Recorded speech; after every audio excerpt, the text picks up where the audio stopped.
Hey guys, today I want to bring to the surface things that you've probably been avoiding for months on end, things that will give you a clean slate for the new year, and things that will prep you for your hot, confident, and productive girl era in 2026. These are also general reminders for tasks that you've probably thought of doing but have forgotten to this day. So sit down, get comfortable, get your notebooks, to-do lists out, because everything that I'll be saying in this video, you can either take as a reminder of things that need doing for the new year, or inspiration for ways that you can start your new year clean, fresh, and organized. We'll go through some quick wins and some slower gains. I think everyone watching will be able to find something of value in this video, so go get your warm drinks and let's get into it. Number one, we're gonna start a little savage, but it's to cut off one negative habit that you do or one toxic person that encourages your bad habits. Look at how beautiful your life actually becomes when you cut off those small chunks of toxic spaces away. Avoid or even unfriend the people that pressure you into doing things that later make you feel kind of shit about yourself. Or replace your bad habits with healthier alternatives. Number two, clean out your camera roll. I feel like it's such a nice little ritual to do before the new year. You get this huge amount of extra storage space that you can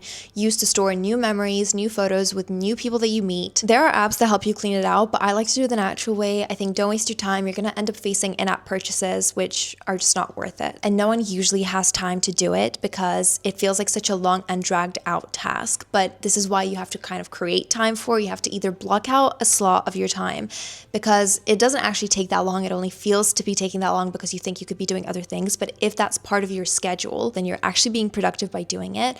Or I'd say find a time when you're in the underground or you're on the plane, particularly when there's no service or Wi-Fi. So to utilize those moments of time that you will later very much appreciate. Number three, even if you're watching this in January, I think it's still very much applicable to you, but it's to write a letter to your future self that goes over your goals for the upcoming year that you later read back at the end of 2026 or the start of 2027. And I think it's the perfect opportunity to repeat your goals and to hold yourself accountable throughout the year because you know you're going to be comparing your expectations with the reality. It's about creating healthy amounts of pressure that hold you accountable where possible. Number four is one of my favorite pieces of advice, and it's to set up a 3-rule investment system for every time that you pay a decent amount of money for something or something takes up a large chunk of your time. Just ask this one question and see if it checks any box. Will it make me smarter, richer, or hotter? If it doesn't apply to any of these 3, forget it. It's not worth it. So gym membership, check. Preventative skincare, check.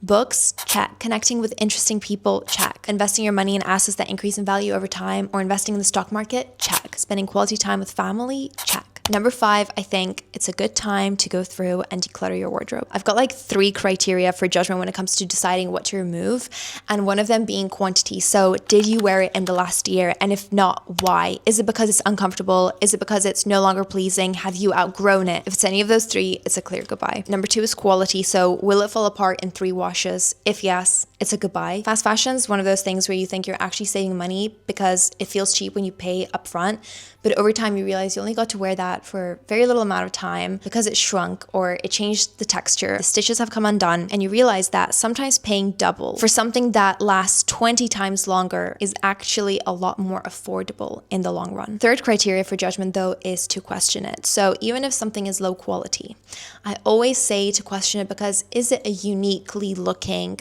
piece of attire? Might not be the highest of quality, but if it is a very unique design, I think it's still worth keeping because you still want to personalize your wardrobe and your clothing in some kind of way. Number 6 is to curate your feed like it's an exhibition space. Shape your feed to what sparks you joy, inspiration, and excitement. And of course, that includes unfollowing things that make you feel insecure, anxious, angry. Think about topics like politics, fitness, travel, productivity, confidence, and think about whether you are happy to see those topics or not and by who. If you're going to be on social media anyway, you might as well make it worth the time that you end up spending on there. Number 7, those clothes that need hand washing that have been sitting in your laundry basket for weeks. It's time to tackle that load. Hand wash your hand wash only clothes or go to the dry cleaners so that you have that out of the way for the new year's and you have a full wardrobe to pick from. Number 8, my advice is to set up one auto transfer in your bank. Even if it's just £5 per week that goes into your savings account, that's still better than nothing. So that could be the stock market or that could be a savings account that pays you interest monthly. So I use the bank Chase for my savings because they had a great deal in the beginning. It was like 4.5% interest on your money, but now it's down to 2.5. I've still continued using it because I'm just like, comfortable now with it.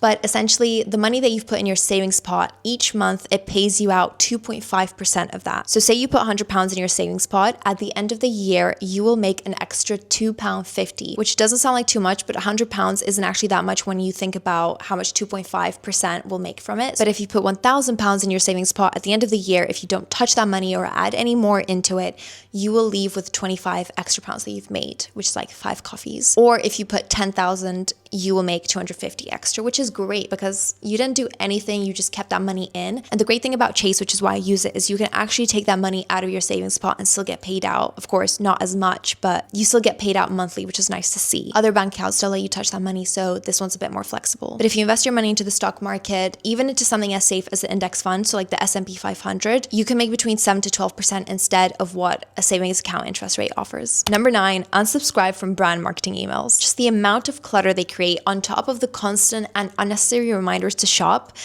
creating FOMO from sales, discounts, and notifications of last items in stock is just too much for someone who's just a girl. Okay, so we say goodbye to that. Number 10, let's have clean bed sheets in the new year. Let's not make that a chore in the first few weeks. Get it over and done with in the first 2, if even possible. If you're watching this before the new year, do it now because it's so much nicer to just start the new year without having to do that as an extra chore. Number 11, forgive yourself for one thing that you've done this year or in the last that's been weighing you down. There's no need to continue carrying that weight from 2025 into 2026. Let it set in the past because you have learned your lesson. It will make you a much better person because you have let go of that resentment. Number 12 is to go and get that 7 to 8 hour sleep refresh. Start that healthy habit and pattern earlier in the new year than later because you want that fresh start. You want to pave the right path for the year ahead. It's just going to be so much easier to continue with it and comply when it's already in your system. But also just an extra tip, try to wake up earlier to be able to have slower mornings and to settle your nervous system. I promise you it makes the biggest difference. Number 13, you're either going to be really happy or you're going to hate me for this reminder, but it's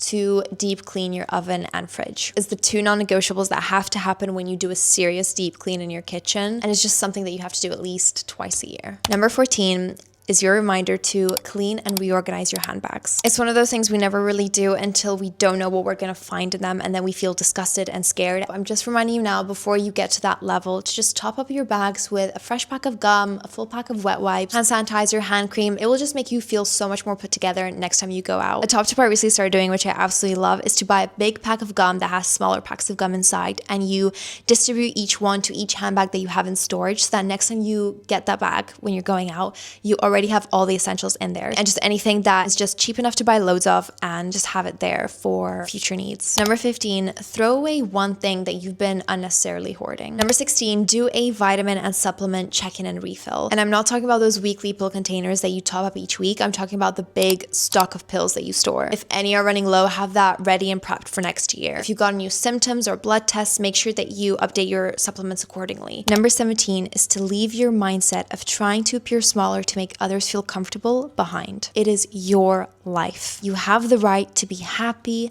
and shine and post about it. So many people also hide their wins, successes, good news because of the fear of the evil eye. But let me tell you, if you focus on the evil eye so much, it will find you. It is a form of negative manifestation. But if you just focus on yourself and your positivity, you are concealed from it. So stop calling for it through your fear. Number 18, this is for my worriers, my overthinkers, my anxious lot. You're going to dedicate a piece of paper or a notebook or a whiteboard and you're going to split it in half. On one side, you will write worries I can control, and on the other, worries beyond my control. And you will visually demonstrate the worries you're able to take action on and will, and the worries you will leave behind because it is not down to you from here. Number 19 is to wash all of your makeup brushes and sponges. And you don't need some fancy machine that you will get in 2029 at this point because you keep delaying the urgency for it. Even with just soap and water, let it soak, leave it to dry, pat it with some towels, leave it near the radiator. You don't need big purchases and big moments to improve the hygiene of your everyday products. Number 20, if you're gonna buy and invest in anything,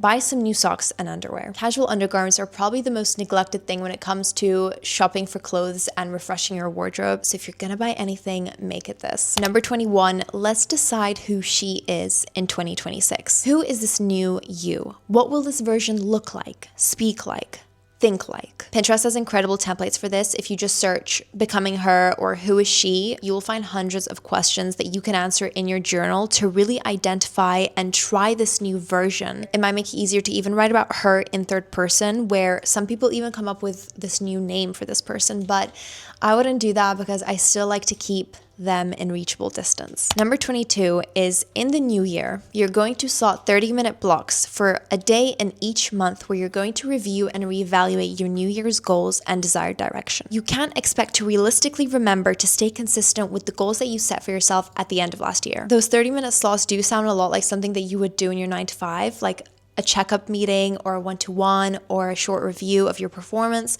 but there is value in them. So consider adopting those in a more personal and casual way, just so that you can check up on yourself from time to time. And maybe you will see value in that you actually stay consistent with your goals because you remember them, because you regularly review your progress. Number 23, last but not least, focus on the first 30 days of January. When it comes to New Year's resolutions, I like to focus more on the immediate plan because people tend to forget their long-term goals. To make this as achievable and actionable as possible, plan out each day in as much detail as you can. Schedule in your gym days, your chore days, your social days until the 31st of January.